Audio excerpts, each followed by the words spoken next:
Hello guys, तो NCERT के इस क्वेश्चन को सॉल्व करते हैं। तो सबसे पहले हम लोग यहाँ पर अमाउंट ऑफ कार्बन कैलकुलेट करते हैं। तो अमाउंट ऑफ कार्बन के लिए फॉर्मूला होती है atomicity into moles of compound, that is यहाँ पर CO2, और उसके एटॉमिक मास दैट इज़ क्या हो जाएगा 12। तो यहाँ पर अगर कैलकुलेट करें तो एटॉमिसिटी ऑफ कार्बन CO2 क्या हो जाएगा 1 इंटू, अगर मोल्स कैलकुलेट करें तो ये क्या है आपका 3.38/44 इंटू क्या हो जाएगा 12। इसको कैलकुलेट करने पर ये जो वैल्यू है वो 0.9218 ग्राम आएगा, दैट इज़ कार्बन का। सिमिलरली अगर हम लोग यहाँ पर अमाउंट ऑफ हाइड्रोजन कैलकुलेट करें, हाइड्रोजन, तो अगेन ये क्या हो जाएगा atomicity into moles of H2O into उसके एटॉमिक मास।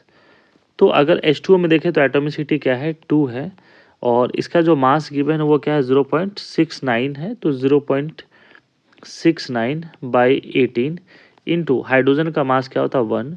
इनको कैलकुलेट करने पर इनकी जो वैल्यू आती है वो है 0.0767 ग्राम।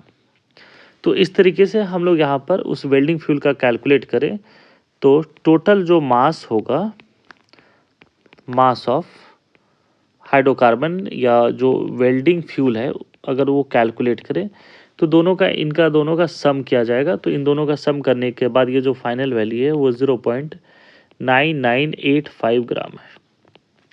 अब हम लोग यहाँ से परसेंटेज ऑफ कार्बन कैलकुलेट कर सकते हैं।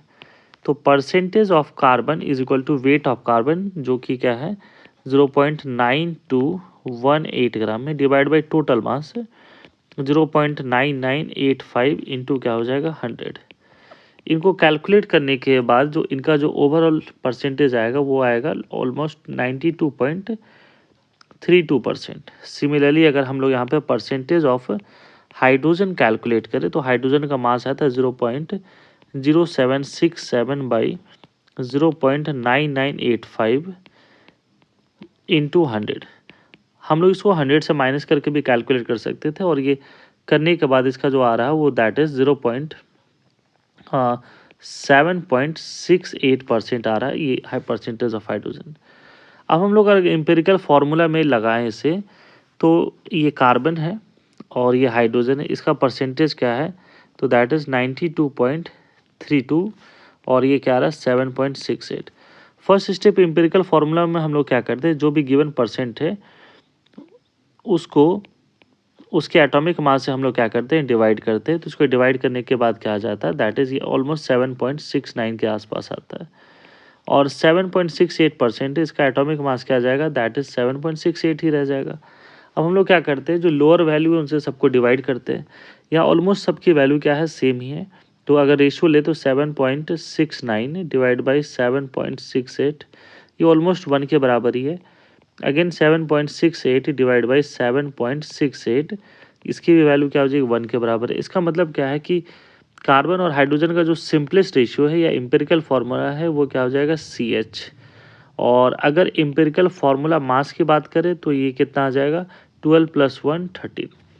अब हमें मॉलिक्यूलर फार्मूला कैलकुलेट करना है। तो मॉलिक्यूलर फार्मूला कैलकुलेट करने के लिए देखा जाए तो जो वॉल्यूम है वो कितना गिवन है 10 लीटर है। वेट गिवन जो है इसका है वो 11.6 है।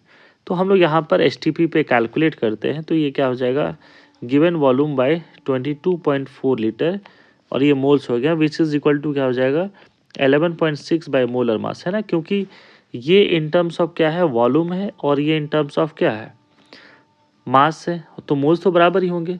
इनको सॉल्व करने के बाद जो मोलर मास होता है वो अप्रॉक्स क्या आता है इसका दैट इज़ 26। तो यहाँ पर मॉलिक्यूलर फार्मूला मास 26 है, एम्पिरिकल फार्मूला मास क्या है 13 है। तो n का वैल्यू कैलकुलेट कर सकते हैं which is equal to molecular formula mass by empirical formula mass. इसको कैलकुलेट करें तो 26/13 which is equal to 2। Now molecular formula अगर कैलकुलेट करें तो वो क्या होता है n इंटू एम्पिरिकल फार्मूला।